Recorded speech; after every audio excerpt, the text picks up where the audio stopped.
It's Maryanne Dersch of the Influence Queen of Nonprofits, coming at you with another episode of the Influential Nonprofit. Why is influence so important to fundraisers and nonprofit leaders? Because influence gives us the ability to enroll people in our vision and move people to action without feeling pushy, pitchy, trying to convince them. They do it because they want to do it, they choose to do it, they're excited to do it. That's the beauty of influence. And I'm so glad that this podcast is here to teach you this, because when you have when you can master the art of influence, you can have all the support that you need to move your mission forward. Today, we're going to talk about fundraising training. Have you been looking for fundraising training and what fundraising coaching? They're two different things, fundraising training and fundraising coaching. So, we're going to talk about what is fundraising training, what is fundraising coaching, why both are important, and why you might need one over the other. Okay? So, are you with me? Let's get into it. First, talk about what is fundraising training, and fundraising coaching. I'm just going to answer those two things those two questions in the same answer with sort of compare and contrast. Our world needs balance, right? Our world needs balance. We have the yin and the yang, the masculine and the feminine, the peace and conflict, all of those things, the praise, the criticism, right? All of those things create balance. And our world, our bodies, we're looking for balance. And fundraising training and fundraising coaching are two different things that can create that balance. So, what is fundraising training? Fundraising training for me, and this is just for me, this is my lived experience. This is how I've coached and worked with people over the years. Fundraising training is about strategy, specific strategy, templates, scripts, tables, donor research, all of those tactical, applicable things that you can do to build your fundraising skill set. It is the strategy, it is practical. And I'm not saying coaching is impractical, but these are tactical, strategic skills. How to, right? If it's any of it's how to, and what you need as far as a strategy. Right? And then we have on the other side, the mindset. And coaching is more about the mindset, how you think and feel about something. What blocks and barriers could be getting in your way? What are some of the resistance that you have to certain things? What are you afraid of? What do you want to get better at? Where are you not showing up fully? How can you grow in your strengths and your skills to help others grow in theirs? That is coaching. So it's the idea of the marriage or the balance of strategy and mindset, because both are important. Because if you just have strategy, which is the script, the template, the direction, but your heart is racing and your imposter syndrome is raging, it's not going to work, right? But if your mindset is there, but you don't know what to do or how to do it, right? If you don't know, understand how to do the donor research or things like that, then it's not going to work either. So they really are a complement, and it takes both. A couple of months ago, um I was at lunch with my family, and my brother, my older brother, well, I have a bunch of older siblings, but my older brother, and he was folding the to-go box, and he said, "I believe there's one right way and one wrong way to do everything." And I thought, gosh, isn't that interesting? Because I see the world totally differently. There's a lot of ways to solve a problem. And in a sense of like, yes, and so it's a yes and. Is it there's one right way and the wrong way, or is there many ways? Well, what if they're both true? Sometimes there's one right way and one wrong way to solve something. And sometimes there's many ways to solve something. And that could be part of the issue, is that if somebody would just tell us the right way, we would know it. But a sense of fundraising training, there's usually one right way. There is a best practice. My brother folding that to-go box in the very right way, that was important to him. There's one right way to do that. And in training, there's typically one right way to do something. There's one template or outline or strategy or methodology that works. In coaching, right, there's lots of ways to solve an issue.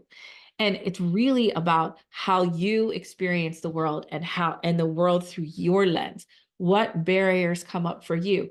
What are your triggers? What are your things? How are we getting in our own way? And how can we get out of our own way to be more successful? That is it. And they're both a balance. And I could say, hey, you don't want training, you want coaching, but actually training can be really, really important depending on your needs, and coaching, and they are a balance. Now, I am a coach, right? I help people stand in their value, remove blocks and barriers, understand how their feelings and their thoughts contribute to their everyday decision making. Because I'm going to tell you what I know for sure. The most important story you tell yourself, a story is the most important story you have is the story you tell yourself. If you say, I'm not very good at this, that's what's going to come true. If you say, I don't know, if you say like, oh, I'm intimidated by people with money, that will be true. So we have to shift the stories that we tell ourselves, because then when you get that training and those scripts and those templates and that direction and that guidance and that methodology drops in, you are ready to receive it and run with it. Now, here's where it gets a little wonky, is that a lot of times people want training. I want the training to solve my mindset problem, right? If I had a template, I would feel better. If I had a tried and true methodology, I know I would feel better. Actually, that is not true. Strategy does not shift mindset. The only thing that can shift our mindset is doing the mindset work. But we hope, like I trained this board a few years ago, and they said, I facilitated a board meeting, and they said, we want a 3-year plan. Because if we had a 3-year plan, then we'd trust each other. So they wanted the strategy to shift the mindset. And I said, or what if we heal what was damaged because there was some mistrust, reset the relationship and the energy, and from that trusting place, create a plan. Because the plan is not going to make them feel better. The plan is not, the only thing that shifts the mindset is doing the mindset work. So just be mindful of what your intention is and what you need to accomplish that, because the strategy will not shift the mindset. The training will not shift, your thinking. What shifts your mindset is coaching. So that's how those two things can work together. Now, why do you need a coach? Why would you need a coach? All right. So first of all, you want to get out of your own way. And if you're in a situation thinking, I'm not really playing full out, I'm hesitating making certain calls, I'm not asking for the big money or whatever it is, we want to remove those barriers. Figure out where they're coming from, and create a different story in your mind that will serve you more effectively. The second is to create more self-awareness. We often don't really understand why we do what we do and how our feelings and thoughts contribute to our everyday decision making. Or we may act a certain way because there's something in us that's feeling defended or protective. And so we don't want things to happen. And so by understanding our thoughts and feelings and how they contribute to our everyday decision making, we become more self-aware. And then we become more self-aware. We're able to pull ourselves out of that body space where where we don't understand our motivations or really why we're doing something, up into that sort of 10,000-foot view where you can look down and say, okay, this is good information. Isn't this interesting? Let me see this from a very neutral perspective. The biggest thing is our ability to get to neutrality. That means that things can happen, but they don't have to happen to me. My son, who's taught me so much about navigating conflict in my life. When he was little, and my mom, I remember my mom, he was like 6 or 7 years old, right? He's almost 20, and he's 6 or 7 years old. And and he threw an empty juice bag on the floor, a Capri Sun on the ground in the park. I said, we don't do that. Pick that up and throw it away. And he picks it up and he's like, "Rah, rah, rah, I'm not doing what you want, blah, blah, blah." And he throws it away. And my mom said, "Are you going to let him talk to you like that?" I said, "Well, I asked him to throw it away and he threw it away." I said, "As long as his feet are moving in the direction I want, the mouth can do whatever it needs to save his ego, because he wants to pretend like it's an ego save. Like he doesn't want to do what I want him to do. But if he can do it and complain, then he'll feel better." You see, he was throwing a bomb, and I chose to not let it land on me. I chose to see, not, oh, he's attacking you. Are you going to let him do that to you? He's not doing that to me. He's doing that for his own benefit, to save his own ego. And so by like taking that little story about my son and broadening it out, people are going to do what they're going to do. They're not always doing it to you. And that's the beauty of coaching, is when I can get into that neutral space where I can see things happening, but they don't have to be happening to me. They don't have to jump into my body. They don't have to live inside me. I don't have to go home every night and cry to my partner, or or yell about it to a friend about something that happened during the day. And that is the self-awareness and the neutrality. Okay, third thing is you build empathy. You build empathy for those around you. And so instead of wanting people to be different or needing people to be different, if they just did this, then I'd feel better. That I can build empathy and understanding with those around me. When the people that I coach, they have an X-ray vision into how other people work, how their minds work, and how to help them shift their thinking and shift the story they tell and navigate their own feelings, so that they can make better decisions, so they can make an empowered, conscious, intentional choice, instead of a choice that's bound by our subconscious programming, which is how most of us make decisions. We're not even sure why we do what we do, or why it makes us feel so crazy or so bad, or makes our heart race or our stomach hurt. So we can build empathy. Empathy is a muscle. And if you can build it, you will be an incredibly powerful leader. The third thing is helping you stay sovereign. And so what I mean by staying sovereign, now, if you listen to me a lot, this is not unfamiliar to you. But by staying sovereign, what I mean is that you're all going to do what you're going to do, but I am the queen, I am the king, I am the royal on my throne. And nobody, I say, who comes and goes, I say how I'm treated. Nobody is going to get into me. I say how good of a fundraiser I am. If I get that gift or not does not dictate who I am or how good I am at my job. I say, I decide, I create, I set the pattern. That's sovereignty. So, because what happens is, if you don't have the sovereignty and you get that script, you get that training, and the first time you use that training and it doesn't get the result you want, well, that didn't work. Huh, I'm over it. I just wasted all that money. I can't believe, no. So, but because of my sovereignty, okay, that was interesting. Let's try it again. What can I learn from that experience? How can I try that again? Again, coming from a place of self-awareness and coming from a place of sovereignty. I am sovereign in my field of existence. And so, hey, I'm going to use this script and I'm going to try it again. And I'm going to try it again. And I'm going to try it again. And from that place of experience and sovereignty, I can decide, is this working for me or not?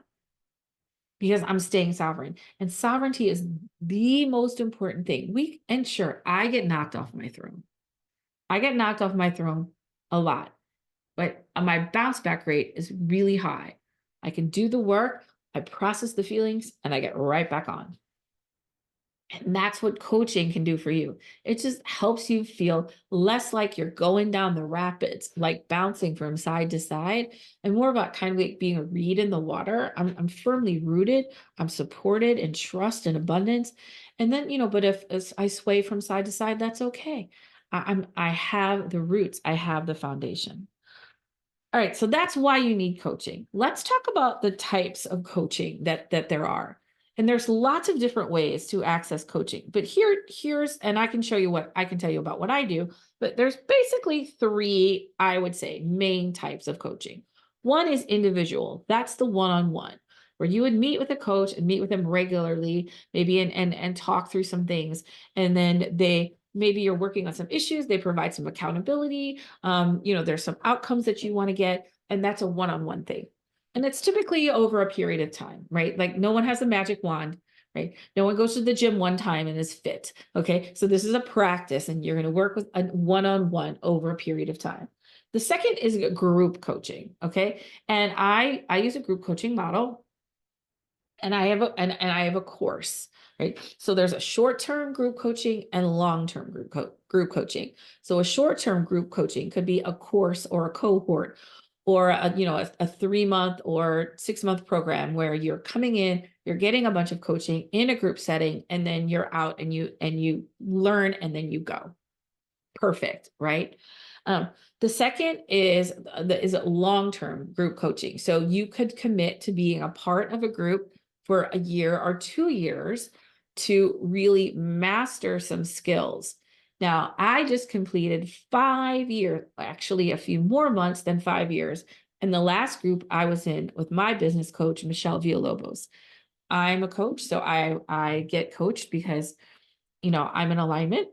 I want you to have guidance, so I receive guidance as well. Um, and I completed 5 years of that long-term group program, which gave me incredible benefits. Here's why I love the group model so much. First of all, one of our biggest issues is isolation, right? And so it's a great way to connect with other leaders, to connect with other fundraisers, to realize that you are not alone in your issues, you are not alone in your problems, and that there's also other people out there who want the same solutions as you. Very, very freeing. And those people are not connected to you. They're not they may not even be part of your community. Their nonprofit doesn't do the same thing as you. And it's very neutrally beneficial relationships. Second is you get to start practicing. You get to share your magic and your wisdom with the group. In my groups, I'm not the only source of magic. That's what Michelle taught me. I'm not the only source of magic. And so the people that are in my groups, they get to share their observations. They get to share their leadership and their thoughts and their expertise with the group. So not only do you receive, but you get to give. And third, we come in with, when people come in and they want to coach, they're like, I want to solve this and this and this. But when you're in a group, you're solving needs you never even knew you had. There's things that would resonate. Like oh my God, I had no idea. And I'm so glad I know that now. So I find the group coaching very powerful. Now I do one-on-one coaching. Most of it is, I have the course, if I Uplevel Your Influence, that's the short-term group coaching. When people complete that, they have the option to join my long-term program, which is called the Influencers Power Circle. That is a 1 year. That is the group long-term. And that is for people who really want to practice, get better, and embody these skills in mastering the art of influence.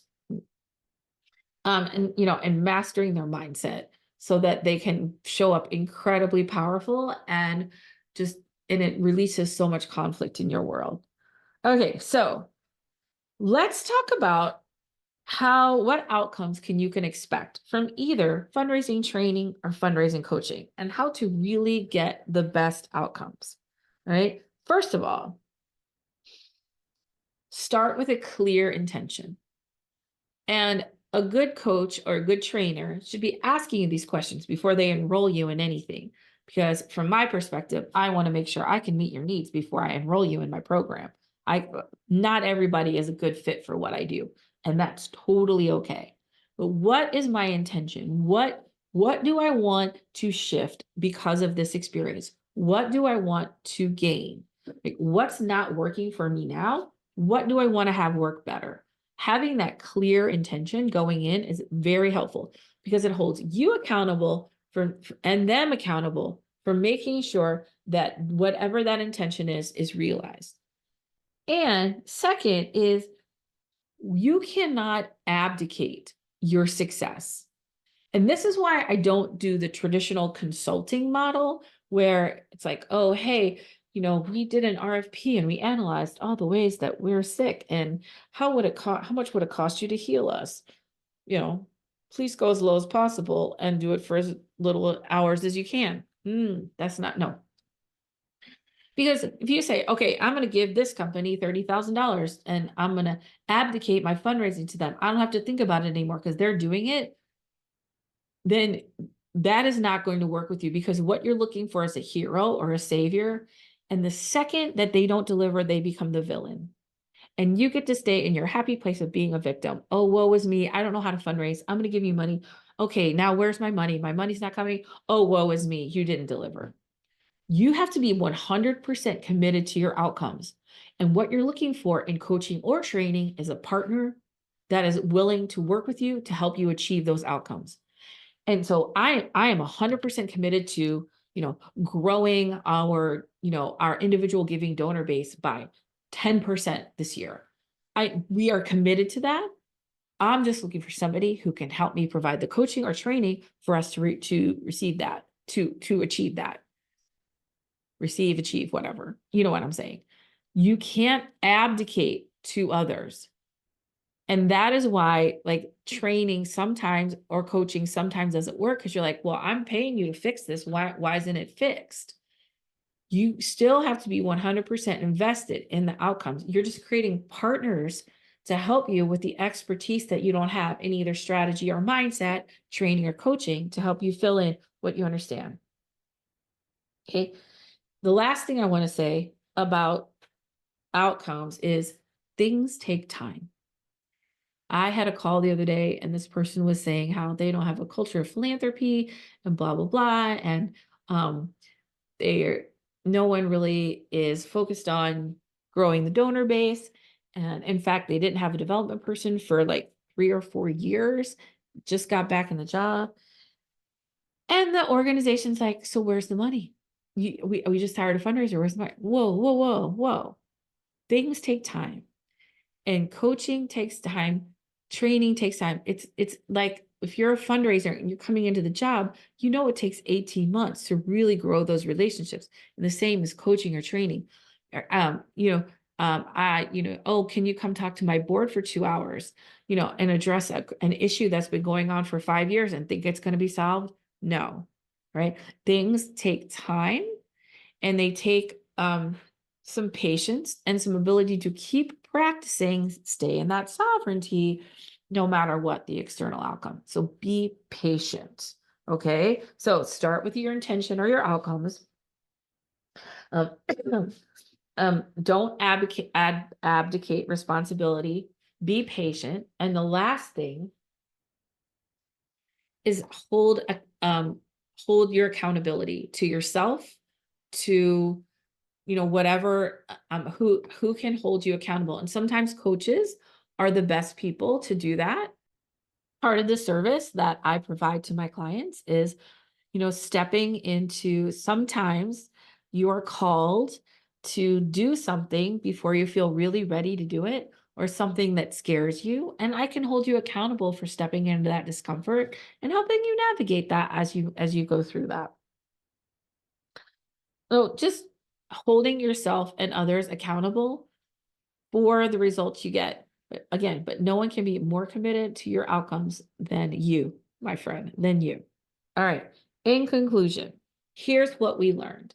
Fundraising training and fundraising coaching are a balance. Sometimes you need the training and the coaching together to absolutely maximize your chances for success. In the coaching realm of which I am in, it's about your mindset. It's about removing your barriers, becoming more self-aware, building your empathy, and staying sovereign.